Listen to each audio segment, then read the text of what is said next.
ಕಾಂಗ್ರೆಸ್ನವ್ರು ಇದ್ದಾರೆ.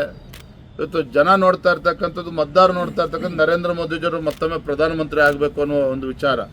ಹಾಗಾಗಿ ಇದು ಯಾವ ಪ್ರಕರಣ, ಇಂಥ ಪ್ರಕರಣ ಯಾವುದೂ ಕೂಡ ಈ ಚುನಾವಣೆ ಮೇಲೆ ಪರಿಣಾಮ ಬೀರೋದಿಲ್ಲ. ನಮ್ಮ ಭಾರತೀಯ ಜನತಾ ಪಾರ್ಟಿ ನಿಲುವನ್ನು ಮತ್ತೆ ಹೇಳ್ತಾರೆ. ನಮ್ಮ ನಿಲುವು ಸ್ಪಷ್ಟವಾಗಿದೆ. ಯಾವುದೇ ಕಾರಣಕ್ಕೂ ಈ ವಿಚಾರದಲ್ಲಿ BJP ಬೆಂಬಲಿಸ್ತಕ್ಕಂಥ ಪ್ರಶ್ನೆನೇ ಇಲ್ಲ. ಯಾರು ತಪ್ಪನ್ನು ಎಸಗಿದ್ದಾರೆ ಅದನ್ನು ಅನುಭವಿಸ್ತಾರೆ. ಮಾಡಿದ್ದಾನೆ ಅವನಿಗೆ ತಡೆಯೋಣ ಒಂದು ನಿಮಿಷ. ಯಾರು ಈ ಮಾತನ್ನು ಹೇಳಿದ್ದಾರೆ ಅವ್ರನ್ನ ಮರುಪ್ರಶ್ನೆ ಮಾಡಿ ರಾಜ್ಯದ ಅಧ್ಯಕ್ಷನಾಗಿ ಜವಾಬ್ದಾರಿಯುತವಾಗಿ, ಯಾಕೆ ಅಂತ ಹೇಳಿದ್ರೆ ಇಂಥ ಪ್ರಕರಣಗಳು ನಡೀಬಾರ್ದು, ಪ್ರತಿಯೊಬ್ಬರು ಕೂಡ ತಲೆ ತಗ್ಗಿಸ್ತಕ್ಕಂಥದ್ದು. ಆದರೆ ಈ ಪ್ರಕರಣ ವಿಜೇಂದ್ರ ಅವ್ರ ಗಮನಕ್ಕೆ ಬಂದಿತ್ತು. ರಾಜ್ಯದ ಅಧ್ಯಕ್ಷನ ಪತ್ರ ಬರೆದಿದ್ದೇನೆ. ನನಗಂತೂ ಯಾವುದೋ ಪತ್ರ ಈ ಕ್ಷಣದವರೆಗೂ ಕೂಡ ನನಗೆ ಸಿಕ್ಕಿಲ್ಲ.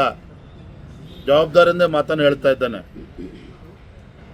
ಕುಮಾರಸ್ವಾಮಿ ಅವರು ಅವರಿಗೆ ಯಾವಾಗಿಂದ ಇದ್ರ ಬಗ್ಗೆ ಮಾಹಿತಿ ಇತ್ತು ನನಗೆ ಗೊತ್ತಿಲ್ಲ. ಅವ್ರು ಏನು ಹೇಳಿಕೆ ಕೊಟ್ಟಿದ್ದಾರೆ ನನಗೆ ಗೊತ್ತಿಲ್ಲ. ಅದು ನಾನು ಹೇಳ್ತೇನೆ, ರಾಜ್ಯದ ಅಧ್ಯಕ್ಷನಾಗಿ ಈ ಪೆಂಡ್ರೈವ್ ವಿಚಾರಗಳೇನಿದೆ ಅಥವಾ ನನಗೆ ಪತ್ರ ಬರೆದಿದ್ದೇನೆ, ರಾಜ್ಯದ ಅಧ್ಯಕ್ಷರಿಗೆ ಪತ್ರ ಬರೆದು ಇದನ್ನೆಲ್ಲ ಮಾಹಿತಿ ಕೊಟ್ಟಿದ್ದೇನೆ ಅಂತಕ್ಕಂಥ ಸತ್ಯಕ್ಕೆ ದೂರ ಆಗಿರ್ತಕ್ಕಂಥದ್ದು. ನನಗೆ ಯಾವುದೇ ಪತ್ರ ರಾಜ್ಯದ ಅಧ್ಯಕ್ಷ ಈ ಕ್ಷಣದವರೆಗೂ ಕೂಡ ನನಗೆ ಯಾವುದೇ ಪತ್ರ ಬಂದಿಲ್ಲ, ತಲುಪಿಲ್ಲ. ಕಾಂಗ್ರೆಸ್ನವ್ರು ಇದ್ದಾರೆ. ಇವತ್ತು ಜನ ನೋಡ್ತಾ ಇರ್ತಕ್ಕಂಥದ್ದು, ಮತದಾರರು ನೋಡ್ತಾ ಇರ್ತಕ್ಕಂಥ ನರೇಂದ್ರ ಮೋದಿಜಿಯವರು ಮತ್ತೊಮ್ಮೆ ಪ್ರಧಾನಮಂತ್ರಿ ಆಗಬೇಕು ಅನ್ನೋ ಒಂದು ವಿಚಾರ. ಹಾಗಾಗಿ ಇದು ಯಾವ ಪ್ರಕರಣ, ಇಂಥ ಪ್ರಕರಣ ಯಾವುದೂ ಕೂಡ ಈ ಚುನಾವಣೆ ಮೇಲೆ ಪರಿಣಾಮ ಬೀರೋದಿಲ್ಲ. ನಮ್ಮ ಭಾರತೀಯ ಜನತಾ ಪಾರ್ಟಿ ನಿಲುವನ್ನು ಮತ್ತೆ ಹೇಳ್ತಾರೆ. ನಮ್ಮ ನಿಲುವು ಸ್ಪಷ್ಟವಾಗಿದೆ.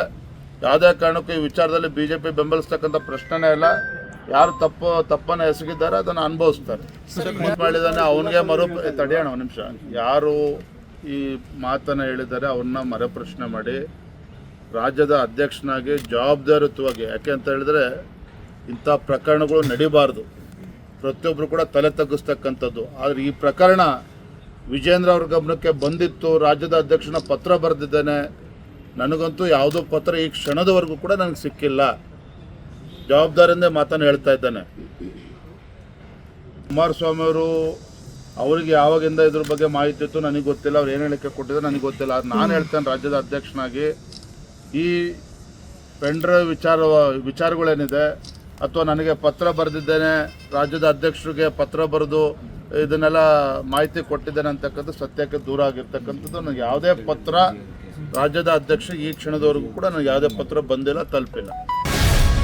ಗ್ಯಾರಂಟಿ ನ್ಯೂಸ್, ಸುದ್ದಿ ಖಚಿತ, ನ್ಯಾಯ ನಿಶ್ಚಿತ.